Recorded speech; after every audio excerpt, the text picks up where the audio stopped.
لماذا الحسين وليس الحسن؟ لماذا الشيعة يمدحون ويقدسون الحسين فقط دون سائر أولاد علي بن أبي طالب رضي الله عنه؟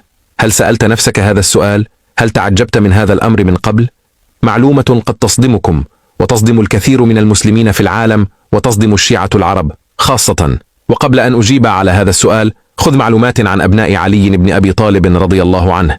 الأبناء: الحسن بن علي بن أبي طالب، الحسين بن علي بن أبي طالب، المحسن بن علي بن أبي طالب، العباس بن علي بن أبي طالب، هلال بن علي بن أبي طالب، عبد الله بن علي بن أبي طالب، جعفر بن علي بن أبي طالب، عثمان بن علي بن أبي طالب، عبيد الله بن علي بن أبي طالب، أبو بكر بن علي بن أبي طالب، عمر بن علي بن أبي طالب.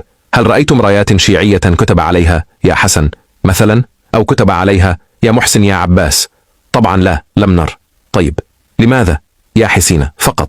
ولماذا الاستغاثة بالحسين مع العلم أن الحسن شقيق الحسين وأمهم فاطمة الزهراء وأبوهم هو علي رضي الله عنهم أجمعين وكلاهما من آل البيت؟ هل سألتم أنفسكم يا عرب ويا شيعة العرب بالذات هذا السؤال؟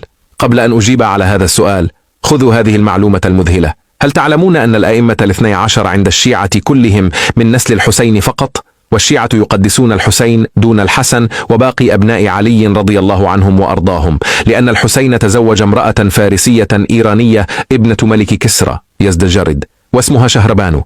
عندما أسر المسلمون بنات كسرى بعد سقوط الدولة الفارسية وقتل ملكهم يزدجرد، فقد أهدى الخليفة عمر رضي الله عنه إحدى بنات كسرى شاهزناه للحسين رضي الله عنه وتزوجها الحسين. ولهذا السبب الشيعة يقدسون الحسين والأئمة، لأن جميع الأئمة من نسل شاهزناه الفارسية، وليس كما يدعون أنهم يحبون آل بيت النبي العربي.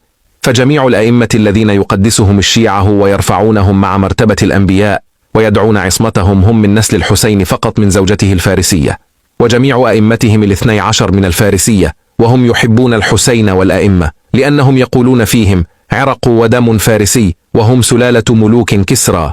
دعوا الناس تعرف أن الشيعة الصفوية في إيران يحبون آل بيت كسرى ملك الفرس وليس آل بيت النبي صلى الله عليه وسلم. لا تشاهد فقط بل أرسلها ليعلم الجميع بذلك.